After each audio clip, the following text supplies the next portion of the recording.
గురుభ్యో నమ. శ్రీమాత్రే నమ. ఓం నమో నారాయణాయ. ఈరోజు లక్ష్మీనారాయణుడు ఎవరు, ఈ పేరు వెనుక దాగి ఉన్న గొప్ప రహస్యం తెలుసుకుందాం. భక్తులారా, లక్ష్మీనారాయణుడు అనే పేరు వినగానే మనకు మహాలక్ష్మీదేవి, శ్రీ మహావిష్ణువు గుర్తుకు వస్తారు. కానీ ఈ పేరులో ఉన్న గొప్ప రహస్యం చాలా మందికి తెలియదు. పురాణాల ప్రకారం మహాలక్ష్మీదేవి సముద్రం మథనం సమయంలో క్షీరసాగరం నుండి అవతరించింది.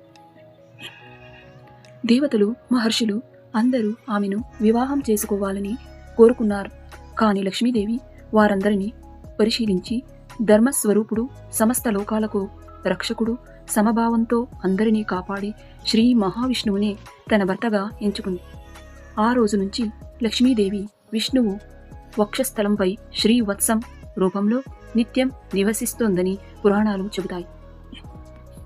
అందుకే ఆయనను శ్రీనివాసుడు, లక్ష్మీపతి, లక్ష్మీనారాయణుడు అని పిలుస్తారు. ఈ పేరుకు ఉన్న విశిష్టత, లక్ష్మి అంటే కేవలం ధనం కాదు, ధైర్యం, ఆరోగ్యం, ఆనందం, ఐశ్వర్యం, కీర్తి, సంతానం వంటి అష్టలక్ష్మి అనుగ్రహాలు. నారాయణుడు అంటే సమస్త జీవులకు ఆశ్రయం, రక్షకుడు, పరమాత్మ అని.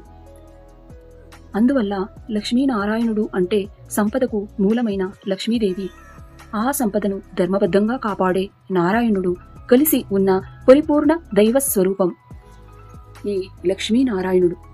ఒక గొప్ప సందేశం పురాణాలు చెప్పే భావం ఏమిటంటే, ధర్మం లేని చోట లక్ష్మి నిలవదు. నారాయణుని అనుగ్రహం ఉన్న చోటే లక్ష్మీదేవి స్థిరంగా ఉంటుంది.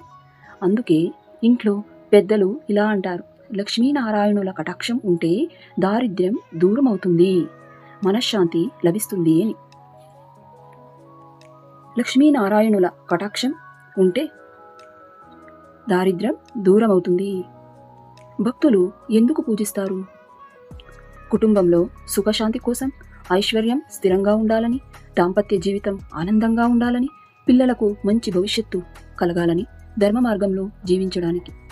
లక్ష్మీదేవిని మాత్రమే కాదు, నారాయణునితో కలిసి లక్ష్మీనారాయణుడిగా ఆరాధించినప్పుడే సంపదతో పాటు ధర్మం, శాంతి, ఆనందం కూడా మన జీవితంలో నిలుస్తాయి. అదే ఈ పవిత్ర నామం వెనుక ఉన్న అసలు మహిమ.